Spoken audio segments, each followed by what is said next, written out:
गलत बहाली के लिए क्या अशोक चौधरी पर एफआईआर करिएगा? गलत बहाली के लिए क्या अशोक चौधरी पर एफआईआर करिएगा? विभाग कोई भी नियुक्ति नहीं करता। नमस्कार। मंत्री अशोक चौधरी के पोस्टिंग को लेकर पिछले कई दिनों से अलग अलग तरीके के कयास लगाए जा रहे थे। इंडियन एक्सप्रेस जिन खबरों को लेकर सामने आए उसमें उन्होंने अशोक चौधरी के दो नाम को लेकर, अशोक चौधरी और अशोक कुमार को लेकर उन्होंने खबर को लिखा कि भाई इस वजह से उनकी पोस्टिंग पर रोक लगा दी गई है। हिंदुस्तान टाइम्स ने खबर चलाई थी कि वही 2009 जो यूजीसी का गाइडलाइन है पीएचडी को लेकर, उस गाइडलाइन पर वो खरे नहीं उतर रहे हैं। 2002 के वो पीएचडी हैं, इसको लेकर उन्होंने रोका है। कई राष्ट्रीय और बिहार के अखबारों और चैनल के लोगों ने अशोक चौधरी के पोस्टिंग पर लगी रोक को लेकर विभाग के एसीएस बी राजेंद्र से लेकर मंत्री तक ऑफिशियल स्टेटमेंट क्या है इसको लेकर लगातार कोई ईमेल के माध्यम से, कोई व्हाट्सएप मैसेज करके उनसे जानकारी लेना चाहते थे, लेकिन वो जानकारी देने से बचते रहे। आज शिक्षा विभाग का हर सोमवार को एक मंत्रालय का ब्रीफिंग होता है सूचना भवन में, तो आज शिक्षा विभाग का ब्रीफिंग था। सवाल आया कि भाई अशोक चौधरी के पोस्टिंग पर क्यों रोक लगा दी गई।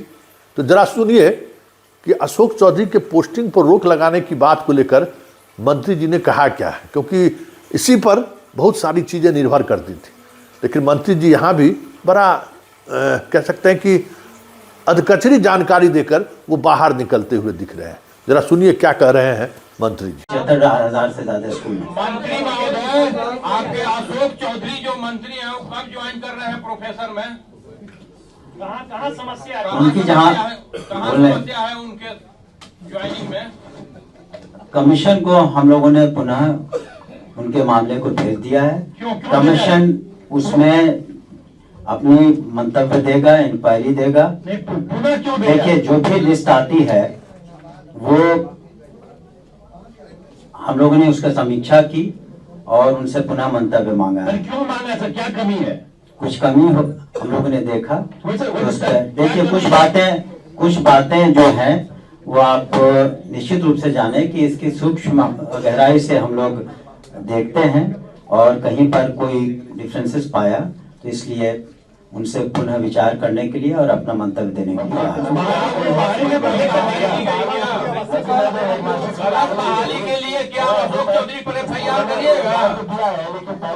विभाग कोई भी नियुक्ति नहीं करता। अलग अलग कमीशन है जो नियुक्तियां करते हैं।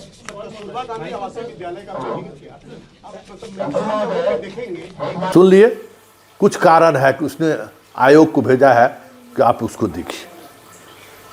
अब जरा इस अखबार की इस कटिंग को देखिए। ये हिंदुस्तान टाइम्स ने खबर छापी थी। अरुण कुमार जी सीनियर, मतलब कई 20 बरस से अधिक समय से विश्वविद्यालय और शिक्षा को कवर कर रहे हैं। इन्होंने अपने रिपोर्ट में लिखा है कि 2009 का जो यूजीसी का रेजुलेशन है उस रेजुलेशन का फॉलो उन्होंने नहीं किया है, इस वजह से उनकी पोस्टिंग पर रोक लगा दी गई है। जबकि इस विषय के जानकार बता रहे हैं कि अगर इस आधार पर अगर रोक लगाया जाता तो इसमें बहुत सारे स्टूडेंट के पोस्टिंग पर रोक लग जाती।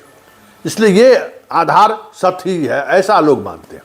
हालांकि अरुण जी खबर के मामले में काफ़ी तह तक जाते हैं, लेकिन ये बातें जैसी खबर छपी तो ये चर्चाएं होनी शुरू हो गई। उसके बाद इंडियन एक्सप्रेस ने खबर छापी, संतोष सिंह ने, उसमें उन्होंने कहा कि भाई 2002 में अशोक चौधरी के जगह पर अशोक कुमार लिखा हुआ है, इस वजह से उनको रोक दिया गया है। और आज मंत्री ने क्या कहा वो आपके सामने है। क्या यही सिर्फ बात है? यह एक्शन की बात है या एक्टिंग की बात है? क्योंकि एक्शन अगर इस का आधार कोई बन रहा है जिसको लेकर स्पष्टीकरण विभाग पूछ रही है, तो फिर विश्वविद्यालय जो आयोग है जिसने नियुक्ति की है उन्होंने क्या जांच किया है? क्योंकि नियुक्ति करने के बाद विभाग के पास गया। विभाग को शिक्षा विभाग को क्या ये देखने का अधिकार है क्या? या अगर अधिकार भी है तो क्या इस आधार पर 24 जून को रिजल्ट निकला और दिसंबर तक रोके रखने का कोई मतलब है क्या? 6 महीने तक आप अशोक चौधरी को का रिजल्ट का विश्लेषण ही कर रहे थे।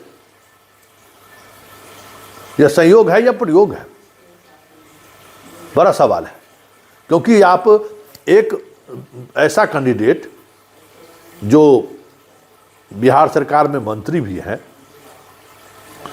और वो असिस्टेंट प्रोफेसर के परीक्षा में पास भी हुए हैं, उनकी पोस्टिंग को लेकर जब फाइल शिक्षा विभाग में पहुंची तो शिक्षा विभाग 6 महीने तक उनके पूरे डॉक्यूमेंट्स पर जांच करती रही। उसके बाद उन्होंने भेजा, बाकी छात्रों को भेज दिया। क्या यही सच्चाई है? सुनील बाबू, दिल पर हाथ दे के कही, जरा सोचिएगा, यही बात है या कुछ और बात है? क्योंकि एएन कॉलेज में एक वैकेंसी अभी भी है, जिस वैकेंसी पर किसी की पोस्टिंग नहीं हुई है। तो क्या एएन कॉलेज में पोस्टिंग को लेकर अशोक चौधरी के नामों पर थोड़ी देर के लिए असहमति जताई गई है? बड़ा सवाल है। या फिर जो प्रावधान है कि भाई आप अगर असिस्टेंट प्रोफेसर बने हैं तब आपको ज्वाइन करना है, और ज्वाइन करने के तुरंत बाद आपको छुट्टी तो नहीं मिले, प्रोबेशन पीरियड में तो आपको छुट्टी मिलेगा नहीं। तो क्या इस बात की, इस तकनीकी चीज़ों को देखते हुए अशोक चौधरी को यह छूट तो नहीं दी जा रही है कि अभी मंत्री हैं ही, चलिए ना, जब आप प्रोफेसर बनने के लिए आइएगा तो हम लोग इधर से निकाल देंगे? क्योंकि ये सवाल उठनी शुरू हो गई है। क्योंकि आपने देखा होगा कि मंत्री से जब ये सवाल पूछा गया कि कारण क्या है, तो मंत्री बचते दिखे। भाई कुछ तो बात होगी, और कहने में क्या है? अगर मंत्री, क्योंकि वो मंत्री भी हैं, एक छात्र ही नहीं है, वो बिहार सरकार के मंत्री भी हैं, और अगर उनके डॉक्यूमेंट्स में इस तरीके की गड़बड़ी की बात आप लोगों के सामने आ रहा है, आप ये समझ जाइए दोहरी जिम्मेवारी है, राज्य सरकार के मंत्री के रूप में भी और एक असिस्टेंट प्रोफेसर में के पद पर नियुक्त होने के दो बात है। और अगर मंत्री ने कुछ गड़बड़ी की है अपने डॉक्यूमेंट्स में, जो आपको संदेह पैदा किया है, संदेह पैदा किया तभी ना आप आयोग को भेजे हैं जांच करने के लिए। तो संदेह पैदा किया है, तो इससे संदिग्ध कागजात को लेकर मंत्री जी की चुप्पी क्यों है? मीडिया के बार बार सवाल पर मंत्री जी बोलने से बचते क्यों दिखे? क्या यह संयोग है या प्रयोग है, या फिर ये एक्टिंग है या एक्शन है? दोनों बात अशोक चौधरी को लेकर जो चीजें चल रही हैं वो एक्टिंग है या एक्शन है? और अगर एक्शन है तो फिर इनके मंत्री पद पर बने रहने का मतलब क्या है? और फिर उसी आयोग के पास भेजे जाने का मतलब क्या है, जिस आयोग ने इनके नियुक्ति प्रक्रिया को, इनके सारे डॉक्यूमेंट्स को सही मानते हुए जब इनको नौकरी के लिए क्वालिफाई कर दिया, तो फिर दोबारा उसी आयोग के पास भेजने का क्या मतलब है? आप किसी नए एक कमेटी बनाकर जांच कर सकते थे, क्योंकि आयोग ने सभी कागजात को सही पाया है तब तो इनको नियुक्त किया। और जिस कागजात पर आपको आपत्ति है उसको आयोग को तो आपत्ति नहीं रही।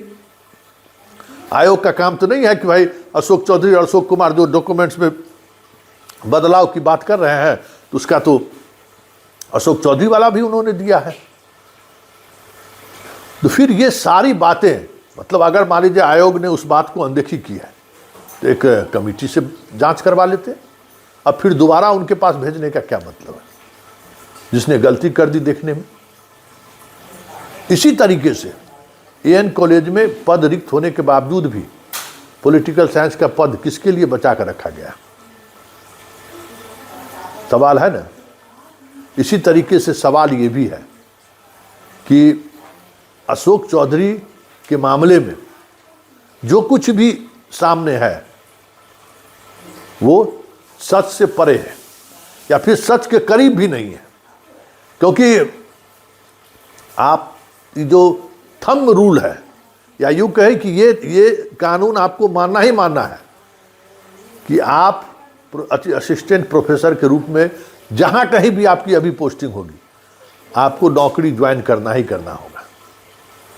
अब अगर आप 5-6 महीने तक ज्वाइन नहीं करते, आप छुट्टी ले नहीं सकते हैं, तो फिर आपके नौकरी को लेकर एक समय अवधि है, उस अवधि तक अगर आप ज्वाइन नहीं करेंगे तो आप अल्टीमेटली आपकी नौकरी खत्म हो जाएगी। तो इस नियम की बाध्यता को समझते हुए अशोक चौधरी को अभी फिलहाल ज्वाइन करने से रोकने की कोशिश तो नहीं है, ताकि क्योंकि वहाँ यहाँ ज्वाइन करेंगे तो उनको मंत्री पद छोड़ना पड़ेगा, कहीं एक ही जगह रहेंगे ना। तो ये सारी चीज़ें ऐसी हैं जो कहीं ना कहीं दिखा रहा है कि जो चीज़ें दिख रही है ना वो सच नहीं है, और जो सच है उस सच को छुपाने में पूरी शिक्षा विभाग लगी हुई है। यह साफ आज मंत्री के बयान से झलक तो आ गया है।